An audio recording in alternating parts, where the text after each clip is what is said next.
The thing that we were trying to understand, first off, was just nonprofits can be very focused, or they can engage in a bunch of different activities.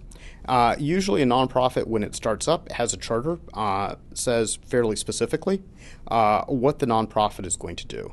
And then over time, maybe the nonprofit does more, drifts away, winds up being very diverse in the types of activities it engages in. We wanted to understand what's going on there.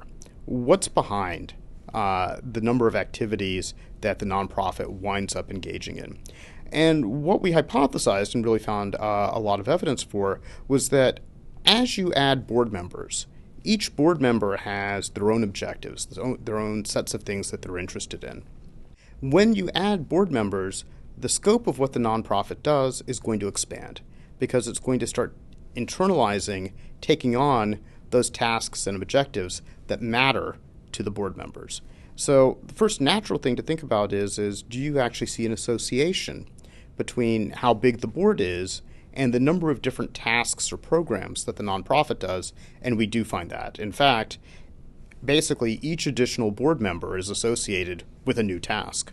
There is a benefit to having more board members because typically more board members bring in more money, more assets into the nonprofit because many times people become board members by making a contribution to the nonprofit. Certainly that's true in charitable organizations.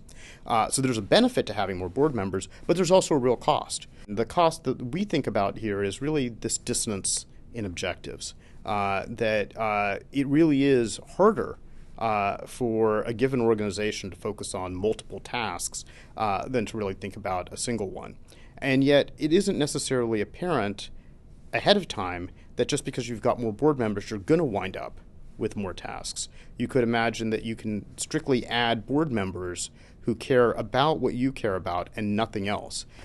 So a standard example I would give on this is that if you are a hospital system that specializes in cardiac care, right, you could envision just having board members who are very interested in making certain that you are an outstanding cardiac facility. On the other hand, as you add board members, you may also wind up with situations in which you get board members who say, well, it's also possible we could do a little bit of research on cancer. It's possible that we could do a little bit of research on joint replacement. All sorts of things like that where, once again, you find yourself ever so slowly, but through time, shifting your focus to incorporate more things. And that has a cost. And that's the part where I really feel like people hadn't focused before.